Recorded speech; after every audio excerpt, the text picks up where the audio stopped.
Assalamualaikum warahmatullahi wabarakatuh. Kami dari kelompok 3 akan mempresentasikan majalah elektronik tentang pengentasan kemiskinan melalui social entrepreneurship melalui ekonomi makro dan ekonomi mikro. Perkenalkan, saya Ilham sebagai pemateri pertama. Baik, di sini saya akan menjelaskan tentang latar belakang. Kemiskinan merupakan permasalahan yang mendasar dalam pembangunan ekonomi, terutama pada negara berkembang seperti Indonesia.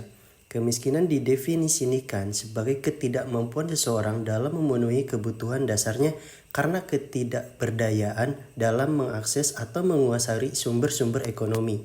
Oleh karena itu, pengentasan kemiskinan dan pemerataan pembangunan menjadi aspek yang penting dalam agenda kebijakan pemerintah. Berbagai program ataupun kebijakan pengentasan kemiskinan telah dilakukan dan ini terbukti dengan adanya penurunan jumlah penduduk miskin. Merujuk pada Badan Pusat Statistik, jumlah penduduk miskin di Indonesia mengalami tren penurunan dari tahun 1999 hingga 2010. Meskipun melambat, baik di kota maupun di desa, penurunan ini merupakan hasil dari pemulihan pertumbuhan ekonomi pasca krisis ekonomi tahun 1997. Berikut ini adalah data statistik yang terjadi di Indonesia tentang pemberantasan kemiskinan yang terjadi di Indonesia. Berikut ini saya akan menjelaskan tentang makroekonomi atau ekonomi makro adalah studi tentang ekonomi secara keseluruhan. Makroekonomi menjelaskan perubahan ekonomi yang mempengaruhi banyak masyarakat, perusahaan, dan pasar. Ekonomi makro dapat digunakan untuk menganalisis cara terbaik untuk mempengaruhi target-target kebijaksanaan seperti pertumbuhan ekonomi, stabilitas harga, tenaga kerja, dan pencapaian keseimbangan neraca yang berkesinambungan. Berikut lanjutan penjelasan akan dijelaskan oleh teman saya. Halo, saya Hanifah Mardiah akan menjelaskan mengenai mikroekonomi. Mikroekonomi atau ekonomi mikro adalah cabang ilmu ekonomi yang mempelajari perilaku individu, rumah tangga, dan perusahaan dalam mengambil keputusan tentang alokasi sumber daya yang terbatas. Fokus utamanya adalah pada pasar, seperti penentuan harga barang dan jasa, serta interaksi antara penawaran dan permintaan. Lalu selanjutnya masuk kepada pembahasan mengenai tujuan dan latar belakang. Penelitian ini mengeksplorasi bagaimana pendekatan kewirausahaan sosial bisa jadi jalan untuk mengurangi kemiskinan. Kami melihat bahwa kewirausahaan sosial bertumbuh pesat sebagai respons atas berbagai permasalahan sosial, termasuk kemiskinan dan ketimpangan ekonomi. Penelitian ini fokus ke social business, usaha yang tidak hanya mengajar keuntungan, tapi juga orientasi terhadap sosial dan kemasyarakatan. Selanjutnya, apa itu kewirausahaan sosial? Kewirausahaan sosial merupakan bentuk kegiatan usaha yang tidak semata-mata berorientasi pada keuntungan, tetapi juga mengutamakan nilai sosial. Dalam model ini, kegiatan bisnis dijalankan untuk menjawab permasalahan sosial seperti kemiskinan, keterbatasan akses ekonomi, dan ketimpangan kesejahteraan. Keuntungan yang diperoleh tidak hanya dinikmati oleh pelaku usaha, melainkan dikembalikan untuk meningkatkan kesejahteraan masyarakat. Nanti saya akan menjelaskan tentang peran wirausaha sosial. Bagaimana kewirausahaan sosial dapat mengurangi kemiskinan? Pendekatan kewirausahaan sosial mampu membantu masyarakat miskin dengan cara memberdayakan, bukan sekedar memberi bantuan. Masyarakat diberi ruang untuk terlibat langsung dalam aktivitas ekonomi produktif, seperti usaha kecil, pelatihan keterampilan, dan pengelolaan usaha bersama. Dengan cara ini, masyarakat memiliki kesempatan untuk memperoleh pendapatan dan membangun kemandirian ekonomi.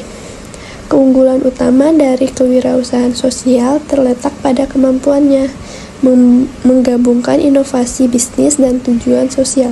Inovasi diperlukan agar usaha tetap berjalan dan berkembang, sementara tujuan sosial memastikan bahwa dampak positif benar-benar dirasakan oleh kelompok masyarakat yang membutuhkan. Selanjutnya, bidang industri kreatif.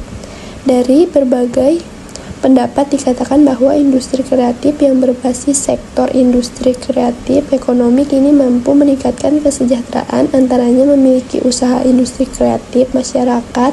Secara makro, industri yang terbesar 4 sektor tersebut kreatif memiliki sumbangan industri kreatif terhadap produk domestik bruto atau PDB.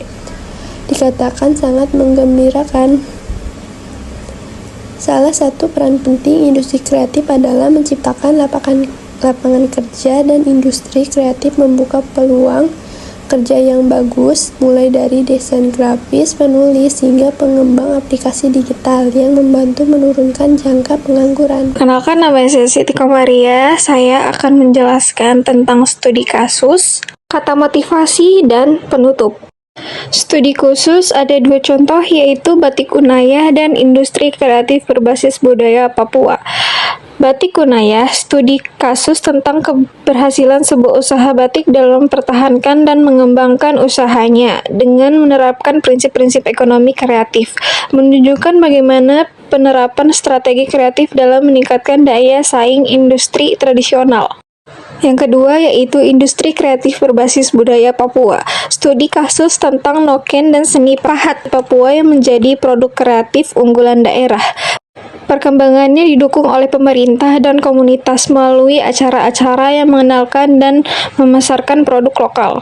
Selanjutnya ada kata motivasi, yaitu wirausaha sosial melihat masalah kemiskinan bukan sebagai tragedi, tetapi sebagai peluang untuk berinovasi dan menciptakan nilai sosial serta ekonomi yang berkelanjutan. Diakhiri dengan penutup, yaitu pengatasan kemiskinan melalui social entrepreneurship berbasis industri kreatif merupakan pendekatan holistik yang menggabungkan inovasi sosial dan pemberdayaan ekonomi melalui potensi kreatif masyarakat. Kesuksesannya bergantung pada sinergi antara pelatihan keterampilan dan pendampingan kewirausahaan, akses permodalan, dan pasar yang berkelanjutan, serta kebijakan pemerintah yang mendukung untuk menciptakan solusi yang berkelanjutan dan berdampak jangka panjang, tidak hanya dalam hal ekonomi tetapi juga kesejahteraan sosial.